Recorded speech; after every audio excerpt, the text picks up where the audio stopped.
way. First, let's get in Anushi to just tell us a little bit about the mayhem, about the bloodbath, literally, that is there in real estate. And then we'll get a view from both Siddharth and Hemen about what to do with this particular index. But Anushi, 6.5%. I doubt I've seen such a steep gash in real estate in a really long time. Absolutely, Neeraj. 6.5% is the fall that we are looking in terms of what real estate is doing.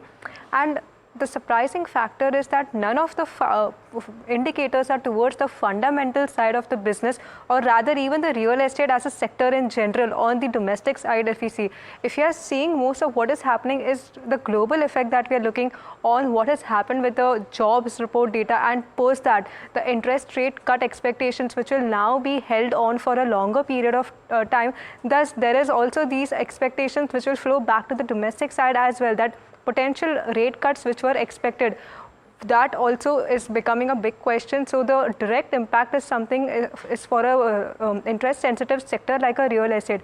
But you know what is interesting to note here is that most of the real estate companies that we are looking in the index are on the premium side, so we do not see much of an effect as to that impacting the business performance of majority of those players. But it's the affordable and the mid-income side of the companies that we are looking at. So this is what is happening in the real estate side. Macrotech, DLF, some of the key companies that have taken a beating today. We also have something like a Sunteck Realty, which is facing issues here. This is after the company came out with its Q3 numbers, wherein they've reported a 23% of a dip in their collections number. What is a problem for a real estate in the second quarter, if we see, is something like lack of approvals. This is one indicator that we have to see for the third quarter as well. We also have the numbers of Puravankara out, in which they have seen about a 2% of a growth in their pre-sales and collections, about 6%. This is not as strong as compared to what we saw the company reporting in 2024. So definitely focus would be more on the fundamental side of the business today. What we are looking is a steep correction on back of what is happening in the macro picture. Back to you. Yeah, well, but serious pain. And by the way, I have a silver lining for this pain. So I'll go to Hemen on real estate very quickly. Hemen, 30-second answer on real estate.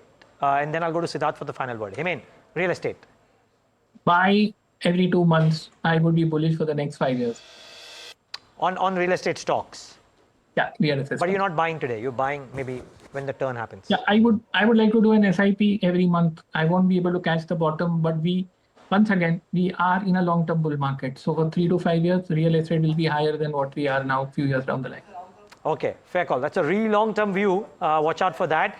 Siddharth, I just put out a post as well. One thing that this fall does, right, Siddharth, if you want to look at a silver lining, it takes the hike in LTCG or STCG out of the equation completely in this year's budget, right?